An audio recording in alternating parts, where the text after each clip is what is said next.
in the United States. It turns out that you know what Americans typically don't like? Big corporations cramming down their views. And it's even worse when those big corporations have decided to move out of the realm of tax rates, corporate tax rates, and have decided to move into the realm of what do we think your children should be learning in school? I do not give two craps if Kenneth Chenault thinks my kid should be learning in public school. I don't want to know what American Express thinks about this. I have no interest in them. And if they try to tell me what to do, I'm just not going to patronize their business. I'll take out a different credit card. And if all of the credit cards decide to do this, there will be regulations that prohibit them from doing this in red states. You can see how these corporations are going to wield their executive power in order to damage the American people. And you can see it most clearly in the realm of social media. So, for example, this is the most obvious and ridiculous example. Over the weekend, it broke that Patrisse Cullors, who's 37, and one of the founders of Black Lives Matter, has now bought a $1.4 million home in Topanga Canyon. Now, being from California, I can assure you, Topanga Canyon is super white. That is an extremely white area. In fact, it is 88% white and 1.8% black. So Patrisse Cullors, as soon as she made some money off of BLM, she bought a nice house right there in Topanga Canyon. Apparently, it is a pretty expensive house. It has a vast great room with a vaulted and beamed ceiling. The realtors write that the large backyard is ideal for entertaining or quietly contemplating cross-canyon vistas framed by mature trees. The AP reported that Black Lives Matter took in $90 million in donations last year. It's not clear if or how Cullors is paid by the organizations. Its finances are opaque, which means, of course, that people are taking out vast quantities of cash. Whenever the finances of an organization are opaque, we can be pretty sure that whoever's at the head of the organization is doing pretty well. So Patrisse Cullors' first opportunity, she immediately takes her $1.4 million home in super white Topanga Canyon. Okay, so here's where this becomes more than just a hilarious story of more limousine liberal hypocrisy. Okay, that is Jason Whitlock, who is the black writer for The Blaze now. Jason Whitlock, he was apparently barred from Twitter for tweeting out the story. Apparently, they locked his account. Right, he tweeted out, Black Lives Matter founder buys $1.4 million home in Topanga, which has a black population of 1.4%. She's with her people. And this got Jason Whitlock's account locked. We got his account locked because that's the way all of this works now. Is if you violate what corporate America would like for you to say, there's a good shot that you're going to be targeted by corporate America.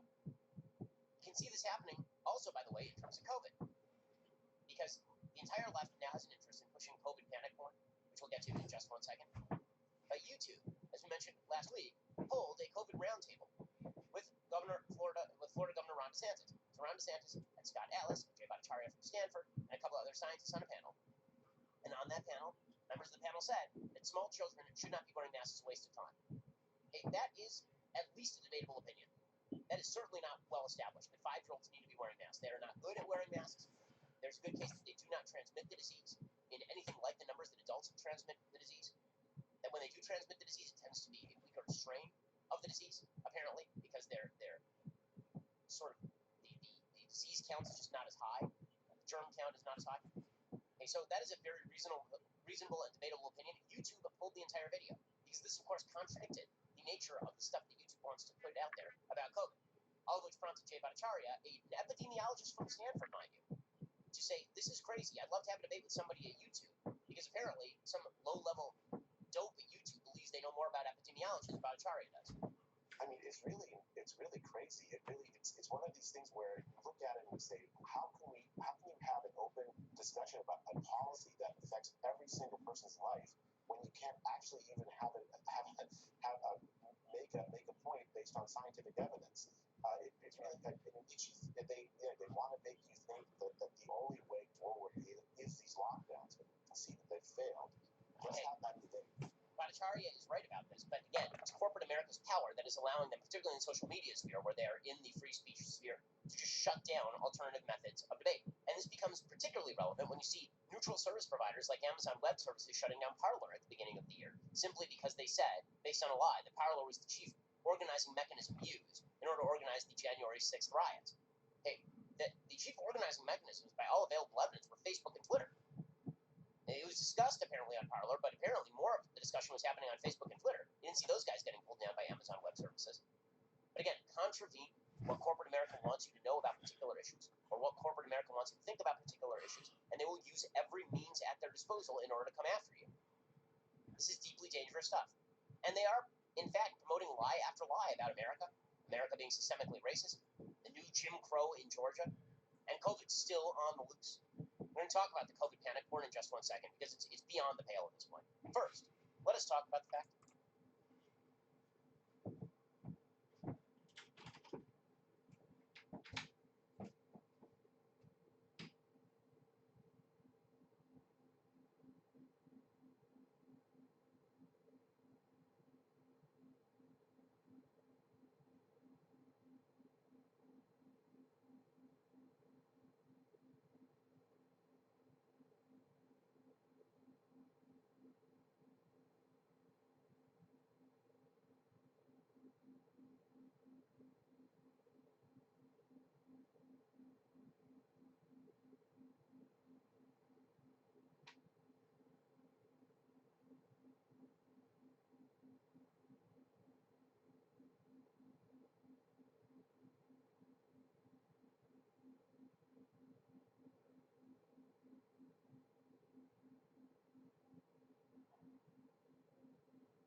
I am in public, I always have to be on the ready to defend myself, my family.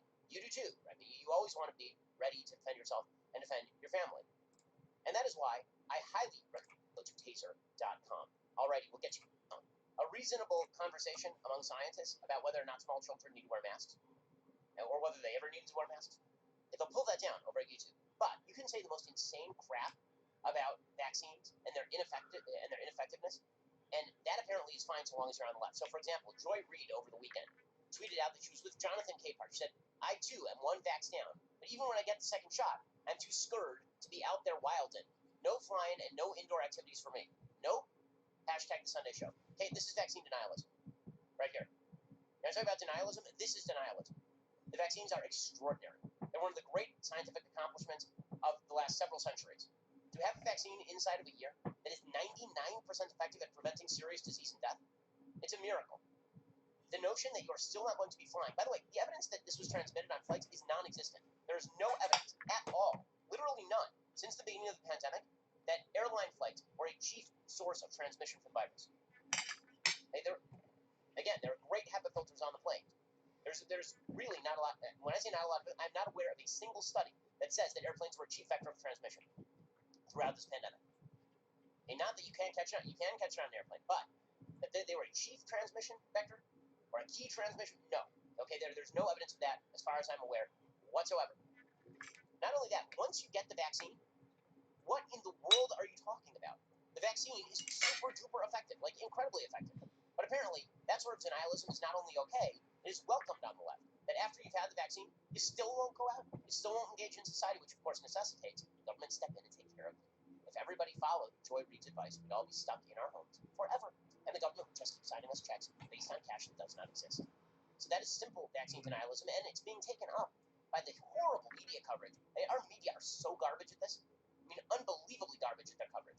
So, for example, CNN put out a story that is totally wrong about how to fly safely a year into the pandemic. But here's the thing.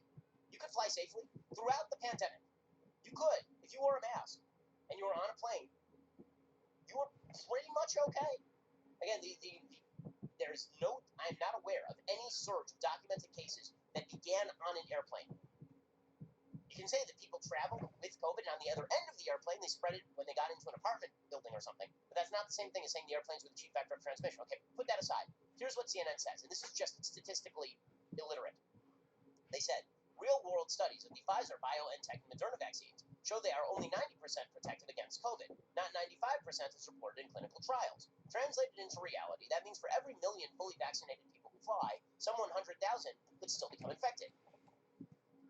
No, wrongo. That is statistically illiterate. So first of all, when they say they're 90% protective against coronavirus, that means they are 90% protective against getting coronavirus. Okay? That's not mean they're only 90% effective in preventing death or serious disease from coronavirus. That's still at 99 to 100%. Okay, beyond that, that's not how statistics work. Okay, if there are 1 million people who fly on planes, and there's a vaccine that are taken by everybody, right? Everybody has taken the vaccine, but it's only 90% effective in preventing the transmission of the disease. That doesn't mean that there are 100,000 people who are going to get the disease. Okay, as national 150.